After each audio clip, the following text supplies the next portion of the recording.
Sadyang malayo na nga ang narating ng pop diva na si Cool Ledesma. Pero sa lahat ng ito, ang Diyos ang sentro ng kanyang mga ginagawa sa buhay. Ano naman ang advice mo sa iba pang mga singers na gusto ring umabot doon sa naabot ni Cool Ledesma? For any kind of art kasi, you have to keep on. If you have a dream to make it and you feel, may boses ka, huwag mong pilitin yung sa tingin mo, hindi yun ang talento mo. Baka naman you're a better dancer than a singer or you're an actress more than a singer. Mag-aral ka, magpursige ka, don't give up.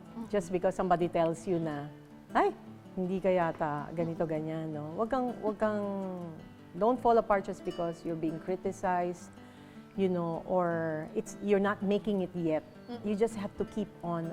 Pero, pinaka-importante para sa akin, para hindi mo masayang yung years mo, pinipilit mo yung gusto mo sa buhay mo, seek God and His plan for you. Kasi tayong lahat may kanya-kanyang plano ang Diyos eh. Ano pa ang inaasam-asam ni Cool Ledesma? Now, I contemplate on having a simpler life. That's why I tell people, pag may nag-offer sa akin bumili nito at a good price, hindi ako attached dito, I'll sell it.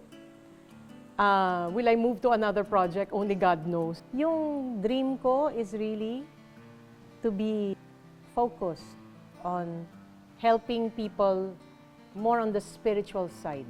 Kasi pag naayos yung spirituality ng isang tao, ang Diyos natural lang yan na magbe-bless eh. Mas mababawasan yung paghihirap. Kung maghirap ka man, sandali lang, andyan na naman ang tulong. So okay lang sa yung malaos? Hindi ako malalaos. We're not talking about laos here. Oo. We're talking about just going into another path.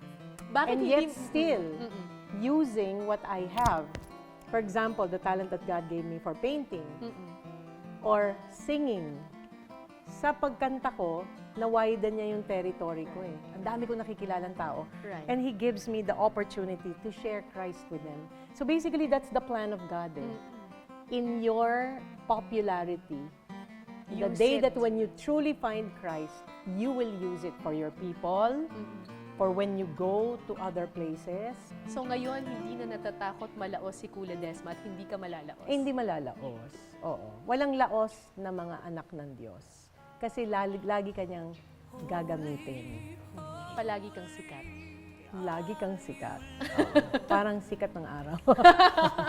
Thank you Thank very you, much thank for you such an also. inspiring story. Maraming Thank salamat. you, Tara.